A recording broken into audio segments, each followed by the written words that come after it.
নির্যাতন চালিয়ে কতদিন পৃথিবীর বুকে থাকতে চান? মানুষের উপর অত্যাচার করে কতদিন পৃথিবীর বুকে বেঁচে থাকতে চান? আপনার তো লজ্জা থাকা উচিত। আপনি ছেলের বিবাহ দিচ্ছেন, তাই মেয়ের বাপের কাছ থেকে 50,000 টাকা নিচ্ছেন। ছি, থু। আপনার মতো যুবককে, আপনার মতো বাপকে, এই যুবক তোমাকে বলছি, তোমার বাপ যে যার কাছ থেকে ঋণ নিয়ে পণ নিয়েছে, তোমাকে, তোমার বাপকে, তোমার বংশ যদি অশিক্ষিত প্রমাণ করতে না পারি, জাতির সামনে বক্তব্য দিব না বেটা। তোমার বাপ নিয়েছে 50,000 টাকা, তোমার মা নিয়েছে 50,000 টাকা, তুমি তাদের কাছ থেকে গাড়ি নিয়েছো, বাড়ি নিয়েছো, সমস্ত জমি জায়গা করে নিয়েছো। এর হিসাব কে দিবে? এর হিসাব তোমাকে দিতে তুমি প্রস্তুত থেকো। কেন গাড়ি নিতে হবে? কেন 50,000 টাকা নিতে হবে? মায়ের ছেলের কাছে, বৌমার বাপের কাছ থেকে, বইয়ের বাপের কাছ থেকে টাকা নিতে হবে কেন? এই বিদ্যা কে দিয়েছে তোমাকে? তোমার স্কুলের বিদ্যা এটা শিখিয়েছে? কাপুরুষ পণ নেওয়া শিখিয়েছে? তোমার বিদ্যাকে আজকে কবর দিতে এসেছি। তুমি মনে রেখো, তোমার শিক্ষককে, তোমাকে, তোমার বাপকে, তোমার মাকে আজকে অশিক্ষিত প্রমাণ করতে না পারে, জাতির জন্য বক্তব্য দিব না। আজকে শেষ করে দিলাম। কেন তুমি ঋণে পণ নিবে? কেন তুমি মেয়ের বাপের কাছ থেকে টাকা নিবে 50,000 টাকা? টাকা নেই বাড়িতে, বিবাহ করছো কেন? রোজা থেকে থেকে সিয়াম, রোজা থেকে থেকে নষ্ট করতে হবে নিজের ক্ষমতাকে। রোজা থেকে থেকে নিজের যৌন ক্ষমতাকে শেষ করে দিতে হবে। বিবাহ করা তোমার জন্য জায়েজ নয়। তুমি রোজা থাকো, রোজা থেকে থেকে থেকে থেকে থেকে যেদিন তোমার যৌন ক্ষমতা কমে যাবে সেদিন রোজা থাকা বন্ধ করবে। কেন তুমি বিবাহ করতে গেলে কাপুরুষ? তোমার বিবাহ করা উচিত নয়, তোমার বিবাহ করা উচিত নয়, তোমার বিবাহ করা উচিত নয়। কেন তুমি মেয়ের বাপের কাছে 50,000 টাকা নিবে? বাড়িতে টাকা নেই, খানার ব্যবস্থা করলে কেন? বাপ বেটা ভিক্ষা করতে গেলে না?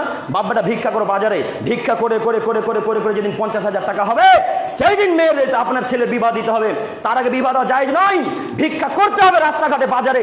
যদি ভিক্ষা করতে না পারেন চলে যান দূরে কোন দেশে, অন্য দেশে গিয়ে ভিক্ষা করে যেদিন 50,000 টাকা হবে সেদিন বাড়িতে ফেরত আসুন, দিয়ে ছেলের বিবাহ দিন। মেয়ের বাপের কাছে টাকা নিতে হবে? কাপুরুষ, ছি, নির্লজ্জ মানুষ। আপনাকে আমি অস্বীকৃত প্রমাণ করতে চাই, আপনি নির্লজ্জ মানুষ, আপনি বেহুয়া মানুষ। আপনার মতো যুবককে, আপনার মতো বাপকে, আপনার মতো নির্লজ্জ মানুষকে আজকে কবর দিতে এসেছে। আপনি মনে রাখেন, কি মনে করেন আপনি? কেন মেয়ের বাপের কাছ থেকে টাকা নেবেন? মেয়ের বাপের কাছ থেকে টাকা নেবেন কেন আপনি? আপনার মানবতা নেই, আপনার বিদ্যা নেই, আপনার বুদ্ধি নেই, এ কথাই চূড়ান্ত। আজ থেকে বলে যাচ্ছি আপনাকে, আজকে আপনি পরিবর্তন হন। আজ থেকে তওবা করে উঠবেন। কোন মহিলার বাপের কাছ থেকে, কোন মেয়ের বাপের কাছ থেকে টাকা নিব না। যতজনের কাছ থেকে টাকা নিয়েছি সমস্ত টাকা ফেরত দিয়ে দেবো, এই কথা আপনি পরিবর্তন হন। এ কথা নিজেকে ভেবে তাদের কাছ থেকে ক্ষমা চান। ক্ষমা চাইলে হবে, টাকা ফেরত দিতে হবে। যতজন, যে সমস্ত ছেলেরা তার শ্বশুরের কাছ থেকে গাড়ি নিয়েছে, বাড়ি নিয়েছে, টাকা নিয়েছে, 24 ঘন্টা টাকা ফেরত দিতে হবে। 24 ঘন্টার মধ্যে টাকা ফেরত দিতে হবে বেটা। যদি তুমি টাকা ফেরত না দাও, এই হক কিয়ামতের মাঠে আদায় করা হবে। কত মজা সেদিন বুঝতে পারবে।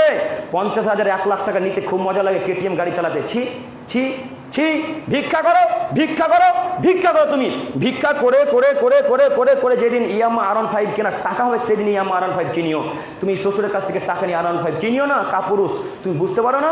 ওটা পরের টাকা, ওটা পরের টাকা, ওটা পরের টাকা, তোমার বাপের টাকা নয়। তোমার বাপকে নিজে ইনকাম করতে হবে, তারপর তোমাকে গাড়ি কিনে দিতে হবে। পরের বাপের টাকা নিয়ে বলা আমার ছেলে ইয়ামা R15 চালাচ্ছি। লজ্জা হয় না তোমার? তোমার হায়া হয় না? তোমার ইতস্তবোধ হয় না? তোমার বোধগম্য হয় না? তোমার বোধোদয় হয় না? তোমাকে মানুষই মনে করি না আমি। তুমি মানুষই না, তুমি একজন পশু। তুমি গরু ছাগল থেকে খারাপ। আল্লাহ তাআলা বলেন, বুঝেও বোঝে না, ওরা অন্তর আছে বোঝে না, দেখেও দেখে না, ওরা চক্ষু আছে দেখে না, শুনেও শোনে না, ওরা কান আছে শুনে না। উলাইকা কাল আনআম, এরা পশু প্রাণীর মতো, এরা গরু ছাগলের মতো, এরা কুকুর শিকালের মতো। বাল হুয়া আজাল, বরং তার চেয়ে খারাপ। নিজেকে কি কুকুর শিকাল মনে করো? নিজেকে কি কুকুর শিকাল মনে করো? নিজেকে কি শুয়ার মনে করো নাকি? আল্লাহ তাআলা বলছেন কুকুর শিকালের থেকে খারাপ, শুয়ারের থেকে খারাপ তুমি, তোমার বাপ আর তোমার 14 গোষ্ঠী। কি মনে করো তুমি?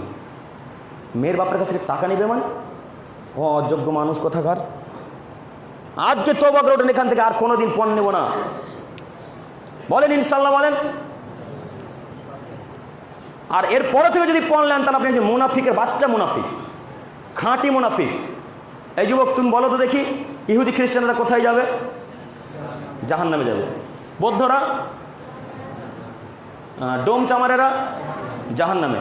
তো এরা জাহান্নামে যাবে এ কথা ঠিক, তো জাহান্নামের তল দেশে কে থাকবে জানো? জাহান্নামের তল দেশে থাকবে মুনাফিক। সব থেকে তলে, সব থেকে অতল গহ্বর গভীরের তলে থাকবে জাহান্নামের তলে যারা থাকবে তারা হলো মুনাফিক। তুমি আর তোমার বাপ আর তোমার মা। আব্দুল করিম সাহেব এত কড়া করে না বললে হয় না? না হয় না। তুমি যে পরিবর্তন হও না, তুমি আজকে পণ্য ছেড়ে দাও, কাল থেকে আর বলবো না কথা তোমাকে।